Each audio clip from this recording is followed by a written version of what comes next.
Morning students.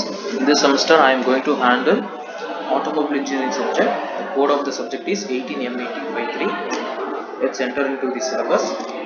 First unit is about an vehicle structure and engines.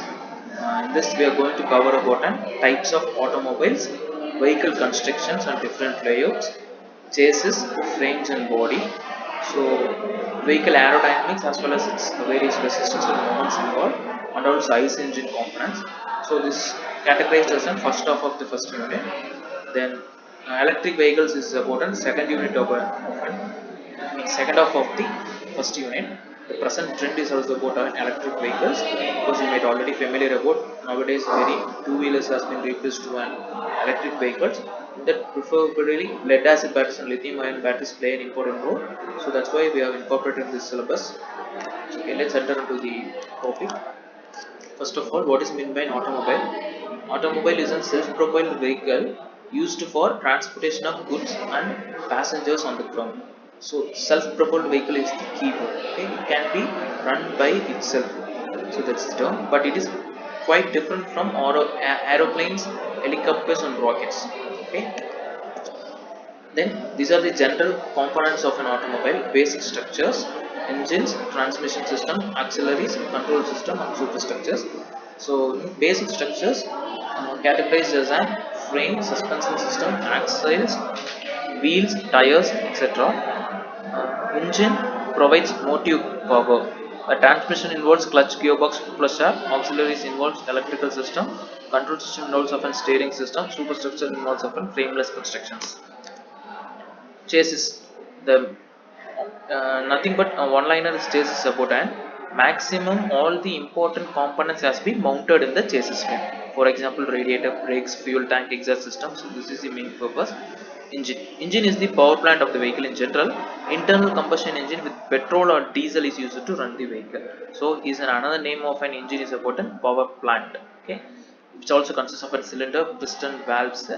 Of course, in current trends, two-stroke engines and four-stroke engines play an important role. But due to many toxicities emissions, two-stroke petrol engine has been vanished, and nowadays only four-stroke engines has been incorporated.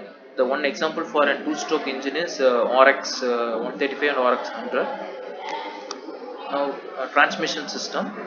The power developed by the engine is transmitted by the wheels by transmission system. Transmission system must be three. It provide and various gear ratios. Okay. Let us see one by one. Clutch and gearbox. So these are the general categories of a transmission system. The for a one-liner, what is meant by clutch means it's nothing but to engage and disengage the power from the engine. This is general purpose of a clutch. Okay. Then final drive is the last stage in transferring power from engine to the wheels. So it reduces the speed of the propeller shaft. Okay, this is the last stage of a transferring power. The braking system is nothing but whenever we need to stop the vehicle, this braking system plays an important role. Okay, of course the drum brake, hydraulic brakes, pneumatic brakes. So these are the further classifications of a braking system. But most preferably hydraulic brakes are most preferred in automobile sectors, automobile vehicles. The next thing is about a gearbox. The main purpose of a gearbox is to get different speeds. So for that purpose, gearbox play an important role. Steering system. In front, wheels can be turned left and right by steering system, so that wheels can be steered. The steering wheel is placed in front of driver. Of course, stability control. One word liner means stability control is nothing but a steering system. Nowadays, in many vehicles, we are equipped with a power steering. Power steering plays an important role. Then front axle. Front axle mounted at the end of the front axle.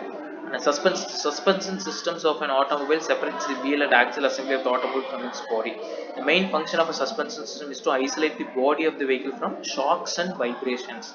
So this is the main purpose of a suspension system.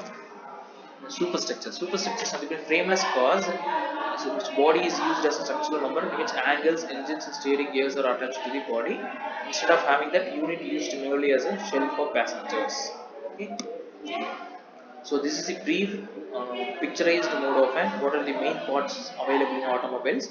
So see at the front portion, radiator, cooling system, fan belt, which is used for cool the engine purpose. You can see braking circuit and disc brakes available at the wheels. And steering wheel, steering column out at the center, and and a propeller shaft, gas line, shock absorbers are nearer to the rear wheels. Then differential shafts is there at the back, gas tank is at the back side, exhaust pipe. So these are the general parts of an automobiles. Thank you.